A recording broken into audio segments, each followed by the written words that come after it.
পৃথিবীতে দুটো জায়গাতেই হয়, একটা হচ্ছে পশ্চিমবাংলা আর একটা হচ্ছে বাংলাদেশ। আর পৃথিবীর কোথাও জুটটা তৈরি হয় না। বিদেশের বাজারে বিশেষত ইউরোপ এবং আমেরিকা এবং কানাডা, নর্থ আমেরিকায় এই জুটের প্রচুর চাহিদা। বর্তমানকালে তাদের দেখা দেখি আমাদের মানে আপনার কোরিয়া, জাপান, এছাড়া মিডল ইস্ট এবং দূরপ্রাচ্য যেগুলো ফার ইস্ট, সব জায়গাতে, অস্ট্রেলিয়া, সব জায়গাতে এটা প্রচুর ব্যাপক প্রয়োগ এবং এটার প্রচুর মাল্টি ইউটিলিটি। দামটা অসম্ভব বেড়ে গেছে, মিটার পিছু প্রায় 15 থেকে 20 টাকা দাম বেড়ে গেছে, যেটা কিন্তু আন্তর্জাতিক বাজারে গিয়ে আমরা খুব মানে প্রতিকূল পরিস্থিতির মধ্যে তৈরি মানে সম্মুখীন হয়েছি। কিন্তু যারা একটু মিডিয়াম বা স্মল ইউনিট যারা রয়েছেন, তারাও প্রচন্ড প্রতিযোগিতার মুখে পড়ে গেছে। মার্কিন দেশে যেটা মানে সেখানে বন্দরে পৌঁছানোর পর সেটার উপর যে শুল্ক ধার্য করে দিয়েছেন, যেটা হয়তো $1.06 মানে 6 সেন্ট 6% ছিল, সেইটা দম করে সেটা চলে যায় প্রায় 50%। তো একটা জিনিস আমরা খুব ভালো দেখলাম, যথোপযোগী ব্যবস্থা নিয়েছিলেন ভারত সরকার। সঙ্গে সঙ্গে তাদের তো কিছু কন্ট্রোল করা যাবে না, তারা সঙ্গে সঙ্গে জিএসটির একটা রিফর্ম করেছিলেন। তো 12ই নভেম্বর গভর্নমেন্ট অফ ইন্ডিয়া একটা এক্সপোর্ট প্যাকেজের উপর প্রায় 25,060 কোটি টাকার মতো একটা স্যাংশন করেছেন। সেখানে কি কি দিচ্ছেন, দেওয়ার কথা হয়েছিল, প্রস্তাব ছিল, সেটা হচ্ছে সেখানে আপনার বিদেশে কেউ যদি গুদাম বা করতে চান, ই কমার্স ব্যবসা, এবং সেখানে তার ওয়্যারহাউস করা বা শোরুম করা বা এসব সংক্রান্ত যে আর্থিক সহযোগিতা দেওয়ার কথা হয়েছিল, তো সেটা আশা করব সেটা থাকবে, সেটা এই বাজেটের মধ্যে ইনকর্পোরেট করা হবে। এবং বর্তমানে দেখতে পাচ্ছি যে ইউরোপিয়ান ইউনিয়ন এর সঙ্গে already free trade agreement sign হয়েছে, অস্ট্রেলিয়ার সঙ্গেও হয়েছে, আর ইতিপূর্বে তার আগে তার একটু আগেই হয়েছে যুক্তরাজ্যের। যদিও যুক্তরাজ্যের বাজারটা খুবই ছোট, ইউনাইটেড কিংডম, যেটা আমাদের ব্রিটেনের সঙ্গে, তো গোটা ইউরোপের বাজারটা কিন্তু অনেক বড়। সেখানে যদি সরকার তাদের সাথে তো মুক্ত বাণিজ্য চুক্তি হয়েছে, তাতে দেখা যাচ্ছে যে টেক্সটাইলের উপর কিন্তু শুল্ক টোটালি মুকুব করে নিয়েছে।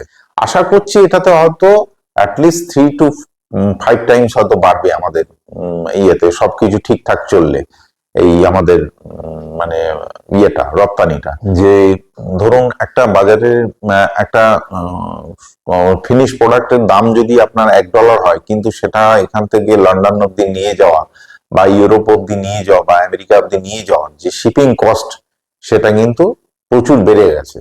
এবং সেটা মানে কোভিড পিরিয়ডে অসম্ভব ছিল, তারপর দামটা অসম্ভব নেমে গিয়েছিল, কিন্তু বর্তমানে সেটা আবার বেড়ে গেছে।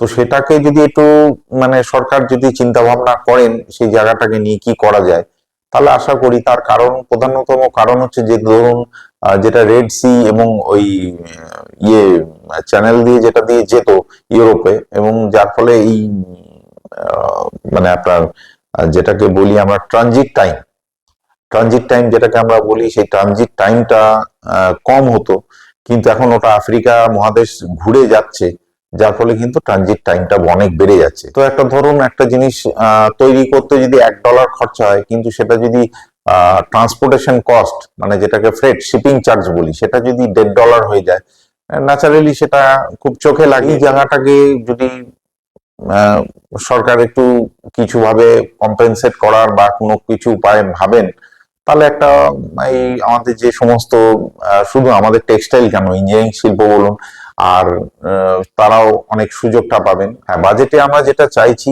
সেটা হচ্ছে যে ধরুন এই জুট প্রোডাক্টের উপর জিএসটি তো কিছুটা মানে কম হোক। আর দ্বিতীয়ত হচ্ছে ধরুন পিএলআই, যেটা প্রোডাক্ট লিঙ্ক ইনসেন্টিভ, মানে ম্যানুফ্যাকচারিং এ ধরুন আমি একটা প্রোডাক্ট তৈরি করে সেটাকে রপ্তানি করলে সেটা হচ্ছে ভারত সরকার তার উপর ম্যানুফ্যাকচারিং যে ইনসেন্টিভটা এক্সপোর্টের জন্য, সেটা যদি দেন, সেটা একটু বাড়ান মাত্রাটা। আর দ্বিতীয় হচ্ছে ডিউটি ড্রব্যাক, যেটা হচ্ছে আমরা কাস্টমস ডিপার্টমেন্ট থেকে আমরা পেয়ে থাকি, সেটা যদি কিছুটা পার্সেন্টেজ বাড়ানো সম্ভব হয়, তাহলে আমরা আরো ভালোভাবে আরো বিনিয়োগ করে আরো এগিয়ে যেতে পারবো। সরকার সেই সময় ঘোষণা করেছিলেন যদি আমরা তো একদম মাইক্রো লেভেলে কাজ করি, আমাদের পক্ষে ধরুন বিদেশের মাটিতে ইউরোপে গিয়ে সেখানে বায়ারদের কাছে কাছে ঘুরে সেটা তো সম্ভব না। আমরা বিভিন্ন এক্সিবিশনে যাই, সেখানে শিল্প মেলায় সেখানে আমরা অংশগ্রহণ করি। তো জুট বোর্ড আমাদের সাবসিডি দেন অনেকটাই, একটা স্টলের উপর প্রায় প্রথম তিনটে 90% তারা দেন, যাওয়া আসার খরচাও দেন। আবার যেহেতু আমরা এমএসএমই তে রেজিস্টার্ড, এমএসএমই থেকেও দিচ্ছেন, সেই পদ্ধতিটাকে আরেকটু সরলীকরণ করলে খুব ভালো হয়, যেটা এমএসএমই থেকে দিচ্ছেন। ভারতীয় যে দূতাবাস গুলো আছে তার আশেপাশে চত্বরে যদি সেখানে আমাদেরকে মাইক্রো ইউনিটদের কিছু জিনিসপত্র রাখার সুযোগ দেন বা করেন, যতক্ষণ না আমরা সেখানে সেই দাঁড় করাতে পারছি সেই প্রোডাক্টটাকে, সেখানে বাজারজাত করতে পারছি বা সেখানে ততক্ষণ যদি একটু তাদের কাছ থেকে একটু ভারত সরকার এই সুযোগগুলো দেয়, তাহলে আমরা একটু উপকৃত হই। এটা একটা ব্যাপার। আর দ্বিতীয়ত হচ্ছে ধরুন সেখানে গোডাউন বা নিতে গেলে সেটা যদি সরকার আমাদের আর্থিক সহায়তা দেন বা প্রথম তাহলে কিন্তু পরবর্তীকালে আমরা সেটাকে এগিয়ে নিয়ে যেতে পারি। সিজেড স্পেশাল ইকোনমিক জোন, আগে এক্সপোর্ট প্রসেসিং জোন ছিল, তারপর স্পেশাল ইকোনমিক জোন হয়। তো স্পেশাল ইকোনমিক জোন এখন বলুন সেটা যদি করতে যান, সেটাতে কিন্তু কিছু কিছু জমি অধিগ্রহণ সংক্রান্ত প্রতিকূলতা দেখা যাচ্ছে, প্রত্যেক রাজ্যেই আছে। এটা শুধু পুরো দেশটাই আমাদের যদি স্পেশালি ইকোনমিক জোন হিসাবে ধরি, সেই বেনিফিটস গুলো দেওয়া হয়, কনস্ট্রাকশন করা বা মেশিনারি সেসব করতে গেলে যে সমস্ত ইয়েটা আছে, তার জন্য সিজিটি এসএমই বা আপনার মুদ্রা যে আপনার লোন গুলো আছে, তরুণ এইসব যে স্কিমস গুলো আছে, এগুলো ব্যাংকগুলো যদি একটু আমাদের সঙ্গে প্রপারলি সহযোগিতা করে। এই বাজেটে আমি স্পেশালি এই প্রত্যাশাটা করব, যেহেতু যারা এক্সপোর্ট সঙ্গে জড়িত রয়েছেন, কারণ এখন এক্সপোর্ট না করলে কিন্তু দেশের অর্থনীতি চাঙ্গা হবে না। কলকাতা বন্দরের নাব্যতা কিন্তু অনেক কমে গেছে, যার ফলে কি হয়েছে, ধরুন আমি একটা জিনিস তৈরি করে আমি কিন্তু এখানে কিন্তু আমাদের কলকাতায় কিন্তু কোনো বড় মাদার ভেসেল যাকে বলে সেগুলো আসে না, সেগুলো হয় সিঙ্গাপুর অথবা কলম্বা হয়ে যায়। যার ফলে কিন্তু আমাদের পশ্চিমবঙ্গের যে সমস্ত এক্সপোর্টার আছেন, আমাদের এখানে কিন্তু কাঁচামালও অনেক সস্তা পাওয়া যাচ্ছে এবং আমাদের যে লেবার কস্ট অনেক কম।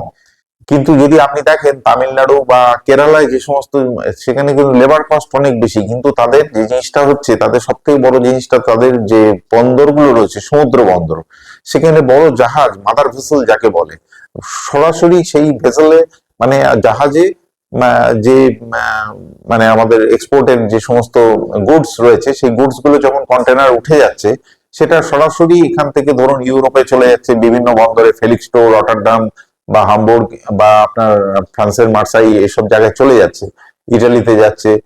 তো তারা একদম ডাইরেক্ট সেই জাহাজ আসছে এবং জাহাজে সেই মাল লোড হচ্ছে, চলে যাচ্ছে। কিন্তু আমাদের কি করতে হচ্ছে, আমাদের এখানে ফিডার ভেসেল কলকাতা বন্দর থেকে নিয়ে যাচ্ছে, নিয়ে গিয়ে সিঙ্গাপুরে, এবার সিঙ্গাপুর থেকে মাদার ভেসেল আসছে, সেখানে যাচ্ছে বা কলম্বো হয়ে যাচ্ছে।